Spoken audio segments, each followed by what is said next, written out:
Hi everybody, my name is Vaughn. In this little lecture, we're going to discuss what the chakras are so you can better understand what you are. So I love this picture I got off the internet, and it's basically a man. Love this artwork, it's beautiful, it's 3D rendering. And you can see the different chakra points. Each one has this color that's associated, and that's, different people have different views on that. But so the red would be the bottom, kind of like fire, right? Earth element. And you have the top, which is violet or ultraviolet, which is more kind of ethereal, the mind, right? Just these are representations, rough representations. The heart is green, the traditional color of healing. And so there's different meditation systems that assign different colors and different symbols and all sorts of different things to the energy centers of the body. And that's interesting in its own right.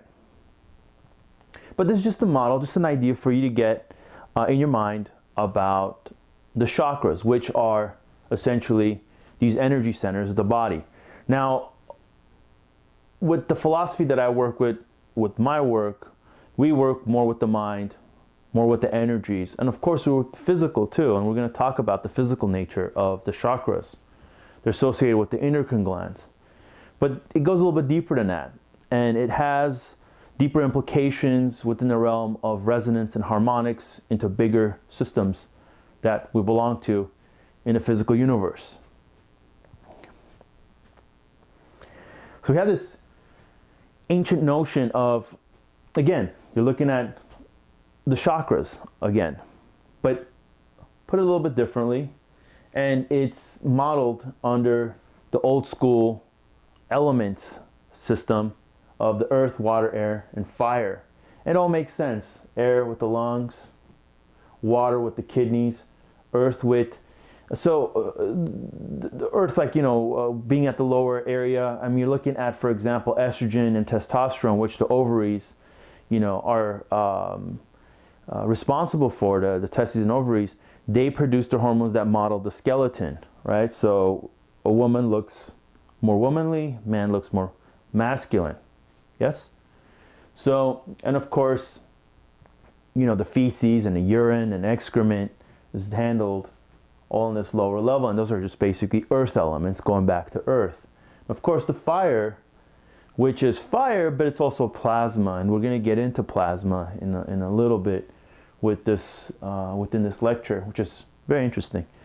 Okay, so we have this very kind of old school model again, but when we look further, we see that this symbol keeps coming up in history again. This is the caduceus, and that's Hermes, also known as Mercury. And got the caduceus. They use this in medicine. Very interesting. Did they know about the chakras in those days? And this is like old mythology and old symbolism. We still use it in our medicine. And of course, you have the Kundalini snake. Okay. You also have the snake representing the spine, but then you have this other spine. Then you have the wings representing a transcendental domain, transcendence. See? Very interesting. It's the modeling of spirit engaging with energy. Okay? Spirit, physical, energy. Interesting ideas, interesting symbols. Now here we're looking at, again, the endocrine system. And I mean, not the endocrine system, the chakras next to the endocrine system. And they have beautiful analogs. The brain, the thyroid, throat chakra, the thymus, heart chakra. And we all know that if you're depressed, heartbroken, in grief, your immune system takes a huge dive. So that's really interesting to note. Endocrine glands. of the adrenal glands, which are connected to the kidneys. Now, you have a couple more glands in this area. You have the pancreas, which is a gland. The liver is actually a gland also, even though it makes hormones. Pretty much all the tissues in the body make hormones. That's for sure. Right here. This whole area. Your guts, your intestines make hormones. Anyway, you also have over here the ovaries and testes with the base chakra. Okay? Clear analogs. Very interesting.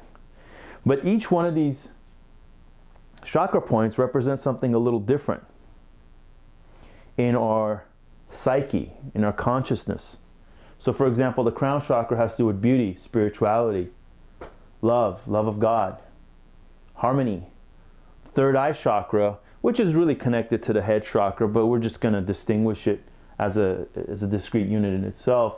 Wisdom, imagination, intuition, discernment, and on and on. You can freeze this, the screen, and really take a look at this. You can also look up chakra charts or graphs on the internet. I got this from Ambika Waters' book on homeopathic remedies, color remedies, and the chakras. Very interesting work, very cool work. Lots of great stuff being done out there in these holistic healing model fields. Now we're going to jump into a little different area. We're going to kind of jump over into a different field and see some interesting corollaries. This is a 3DZ2 electron probability orbital cloud. It's modeled like this. Now if you look at the atomic table, this is basically in the transition metals area. This is what they look like. Well, of course, transition metals conduct electricity really well. They're buffered between the halogens and, not the halogens, but the noble metals and the halogens on one end, and you have the earth alkalis on the other end. And those are really kind of more like insulators compared to the metals. And what's interesting is, well, of course, the metals conduct electricity and energy really well. They move really well together and connect and do all sorts of different, they have properties that are essential for life. So anyway, so you have this model of this very interesting object. My very good friend did this for me, and he's a 3D artist. And I really appreciate him for doing this beautiful artwork for me. I'm using this for one of my covers for one of my books. But so when we get this object and turn it over to the side, we get something really interesting. But I just want to focus on a few little things. The polarity, how there's two parts separating from each other. And you also have this ring, which is connected. This is one thing. This is two things. Okay, very interesting. Just kind of note that. Okay. By the way, according to my theories, this is more of an electromagnetic force, or this is more of a magnetic element. This is more like the electric element, like a circuit. You need a circuit to move electricity. We turn it to the side, and we get a kind of a different look on it. Again, we're going to look at an image from NASA. Same thing. If you go back, it's that same electron probability graph. Now, but the difference is here that this is the sun, this little dot over here. Okay, like super little dot. The sun is huge compared to our Earth, like 1,000 times what Earth is, or maybe 10,000 times. I forget. It's huge. And that's this little dot right over here. You have this huge structure that we're inside. That looks like a electron probability cloud again. Same shape. By the way, this is 50,000 light years across. I got this from NASA's website. Okay, this is what they're putting out. Now, the actual image that they've taken looks a little different than this. They've modeled this, so it looks a little prettier and nicer to look at. We turn it over to the side, and we notice that it looks just like a brain. Two hemispheres, cut through the middle. Very interesting. Thyroid gland. 2 circles. Again, the 2 circles.